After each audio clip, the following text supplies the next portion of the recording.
Sanibona, lana sizokhuluma ngelunga elithatha umhlalaphansi sizolibiza ukuthi nguMr Naidoo.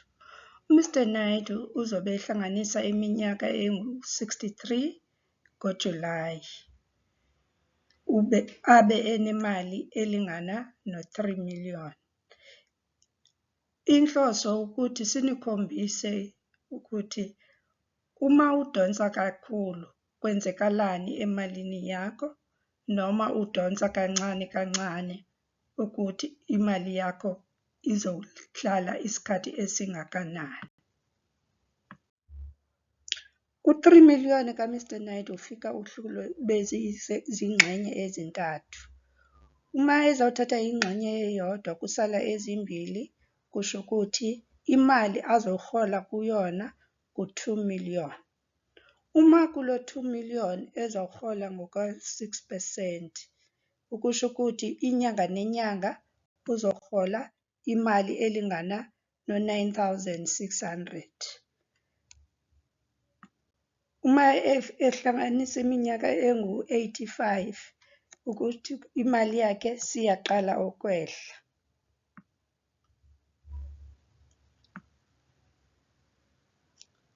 Ukuthi lokho kusho ukuthi izothatha isikhathi phambi kokuthi imali yakhe yehle uma edonsa kancane kancane.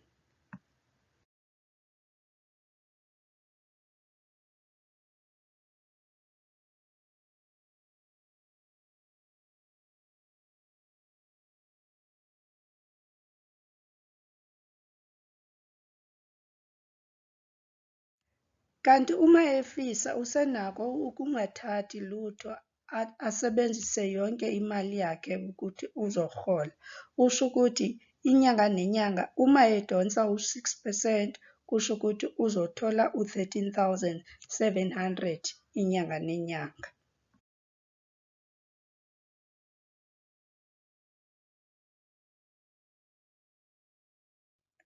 Uma eqhubeka njalo ehola ngokuka-6%, imali yakhe izothatha isikhathi phambi kokuthi yehle.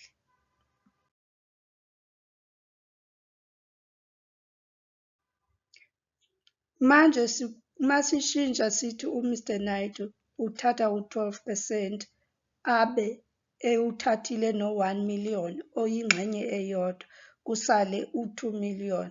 Kusho ukuthi ngokuka-12% imali azayihola inyanga nenyanga ku-17,800.